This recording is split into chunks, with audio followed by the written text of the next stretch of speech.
Hi friends, आज के इस वीडियो में हम आपको बताएंगे घनमूल निकालना। घनमूल को इंग्लिश में दोस्तों कब रूट बोलते हैं। क्या बोलते हैं? कब रूट। और इसका सिंबल ऐसा होता है, जैसे ये सीधा रूट का सिंबल होता है और इसमें जब 3 डाल दीजिएगा इसके अंदर तो ये घनमूल का सिंबल हो जाता है, और ये 3 नहीं डालिएगा तो ये रूट यानी वर्गमूल का सिंबल होता है। तो हम बताएंगे आपको दोस्तों अभाज्य गुणनखंड विधि से घनमूल। किस विधि से? अभाज्य गुणनखंड विधि से। और 2 प्रश्न हम नोट किए हैं, देख रहे हैं, 1 नंबर और 2 नंबर। तो पहले हम इसे सॉल्व करते हैं। तो अभाज्य गुणनखंड विधि से घनमूल निकालने के लिए क्या होता है, इसको हम अभाज्य गुणनखंड के रूप में तोड़ते हैं। देखिए, इसको अभाज्य गुणनखंड के रूप में तोड़िए। यहाँ लिखिए 46। कितना है दोस्तों? 46,000 और 656 है ना। तो इसमें कितना से लगेगा? इकाई स्थान पे 6 है तो स्वाभाविक है 2 से लगेगा, क्योंकि जिसके इकाई स्थान पे 0, 2, 4, 6 या 8 इसमें से कोई हो तो 2 से लगेगा। 2 से लगाइए भाई, जब तक 2 से लग रहा है तब तक हमें 2 से लगाना है। 2 से लगाइए, इसमें 2 से इसमें लगाना है, विभाजित करना है। तो 2 दूना 4, 2 तिया 6, 2 तिया 6, 2 दूना 4, 1 बच गया, 1 पर 6 16, 2 8 16। फिर से लगाइए 2 से, 2 1 का 2, 2 1 का 2, 1 बचा 13 हो गया, तो 2 छक 12 और 1 बचा 12 हो गया, तो 2 छक 12 और 2 चौके 8। फिर 2 से लगाइए, चूँकि इकाई स्थान पे 4 है। 2 पंचे 10, 1 बचा 16 हो गया, 2 8 16, 2 तिया 6, 2 दूना 4। अभी भी 2 से लगेगा चूँकि इकाई स्थान पे 2 है। लगाइए 2 से लगाइए, इसमें 2 दूना 4, 2 1 बचा तो 18 हो गया, 2 नमा 18 और 2 1 का 2, 2 छक 12। अभी भी 2 से लगाइए, तो 2 1 का 2, 2 चौके 8, 1 बचा 11 हो गया, 2 पंचे 10 और 2 8 16, क्योंकि इसमें का 1 बचा 16 हो गया, 2 8 16। अब फिर 2 से लगाइए, 2 से, 2 7 14, 2 दूना 4, 1 बच गया 18, 2 नमा 18। अब देखिए यहाँ पे 9 आ गया, इकाई स्थान पे 9 आ गया, 2 से नहीं लगेगा।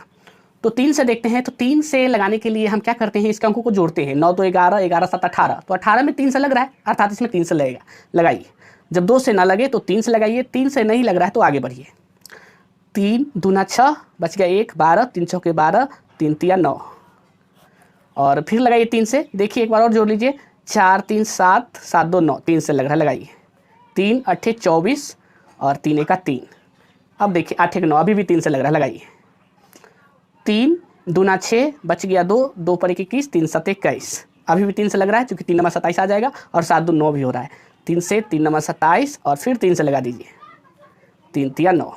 तो ये अभाज्य गुणनखंड के रूप में टूट गया है। अब आगे क्या करना है हमको दोस्तों, यहाँ लिखना है ये संख्या कितना है, 46,656 यहाँ लिखना है। और इसका हमें क्या निकालना है? घनमूल। क्या निकालना है? घनमूल निकालना है। तो यहाँ हम 3 डालेंगे इसके अंदर, ठीक है। और आगे लिखेंगे जितना भी गुणनखंड आया है, ये देखिए 2 गुने 2 करके ऐसे लिखेंगे। तो 2 कितना बार आया है? 1 2 3 4 5 6, 6 बार आया है। 2 गुने 2 गुने 2 3 बार हुआ, 2 गुने 2 गुने 2 6 बार। और 1 2 3 4 5 6, 3 भी आया 6 बार। तो 3 गुने 3 गुने 3 गुने 3 गुने 3 गुने 3, देखिए 6 बार हुआ, 1 2 3 4 5 6, और ये भी 6 बार है। और ऐसे आपको डालना है, यहाँ ऐसे डालना है, और इसमें भी आपको 3 देना है। घनमूल निकालना है तो 3 का 1 जोड़ा लगाइए, 3 2 का 1 जोड़ा, फिर 3 2 का 1 जोड़ा, फिर 3 3 का 1 जोड़ा, और फिर 3 3 का 1 जोड़ा। तो कितना लगा आपको? 1 2 का लगा है, फिर 1 जो है 2 का लगा है, फिर 3 का लगा है, और फिर ये 3 का लगा है। तो क्या हो जाएगा? 2 दूना 4, 4 तिया 12 और 12 तिया 36, और यही इसका घनमूल है। जब 36 का आप घन ज्ञात कीजिएगा तो 46,656 आएगा।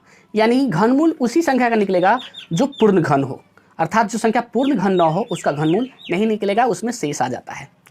आगे एक और सवाल है जिसको हम बनाते हैं, यहाँ बनाते हैं दोस्तों, इस पर जगह नहीं बचा, यहाँ बना देते हैं। उसी तरह इसको तोड़ना है, कितना है? 91,125। तो यहाँ देखिए इकाई स्थान पे 5 है, इसमें तो 2 से नहीं लगेगा। जब 2 से ना लगे तो हमें 3 से देखना है। तो 3 से लगने के लिए आप जानते हैं इसके अंकों को जोड़ेंगे, 5 2 7 1 8, 8 1 9 9 18, यानी 18 है। 3 से लग रहा है, 3 से लगेगा। लगाइए, जब 3 से लग रहा है तो आगे मत बढ़िए, 3 से लगाइए, जब तक लग रहा है तब तक लगाइए। 3 तिया 9 और पूरा कट गया, 1 नहीं लगेगा तो 0 डालना होगा, क्योंकि 1 में नहीं लगा। 1 पर 1 11 हो गया, तो 3 तिया 9, बच गया 2, 2 पर 2 22, 3 7 21, 1 बचा हो गया 15, 3 5 15। देखिए 7 और 5 12, 12 3 जो है 15, 3 18, फिर लगेगा 3 से। लगाइए 3 1 3 0, 3 1 3 और 3 दूना 6, 1 बचा, 1 पर 5 15, 3 पचे 15। आगे बढ़िए, 5 2 7, 1 8, 8 1 9, 3 से लग रहा है, लगाइए। 3 तिया 9 और बचा 1, 1 पर 1 11, 3 तिया 9, 2 बचा, 2 पर 2 22, 3 7 21 और 1 बचा 15 हो गया, 3 पचे 15। अब क्या कीजिए, जोड़िए इसको, 7 और 5 12, 3 18, 3 21, 3 से लग रहा है, लगाइए। 3 का 3, 3 का 3, 3 दूना 6, 3 पचे 15 और 5 2 7, 7 1 8 1 9, 3 से लग रहा है, लगाइए। 3 तिया 9 और बचा 2, 2 पर 2 22, 3 7 21, 3 पचे 15, 7 5 12 और 3 15, 3 से लग रहा है, लगाइए। 3 1 का 3 और 3 दूना 6 और 1 बचा, 1 पर 5 15, 3 पचे 15, 5 2 7 1 8। अब 3 से नहीं लगेगा, अब सीधा 5 से लगाइए, चूंकि का स्थान पे 5 है, 4 से तो लगेगा नहीं, 5 से लगाइए। 5 दूना 10 और 2 पर 5 25, 2 बच गया तो 25 हो गया, 50 25। फिर 5 से लगा दीजिए, 50 25 हो गया। इस तरह से इसका अभाज्य गुणनखंड जो है हो चुका है। अब क्या करना है, हमको यहाँ लिखना है 91,125 यहाँ लिखना है और इसको जो है घन के अंदर डालना है, यानी घनमूल निकालना है हमको। इस तरह से घनमूल का सिंबल के अंदर डालना है और यहाँ पे लिखिए 1 2 3 4 5, 6 बार 3 आया है, 6 बार लिखिए। 1 2 3 4 5 6, 6 बार 3 आया है और 3 बार 5 है, 5 गुने 5 गुने 5 और इसको भी आप जो है घनमूल के अंदर डालिए।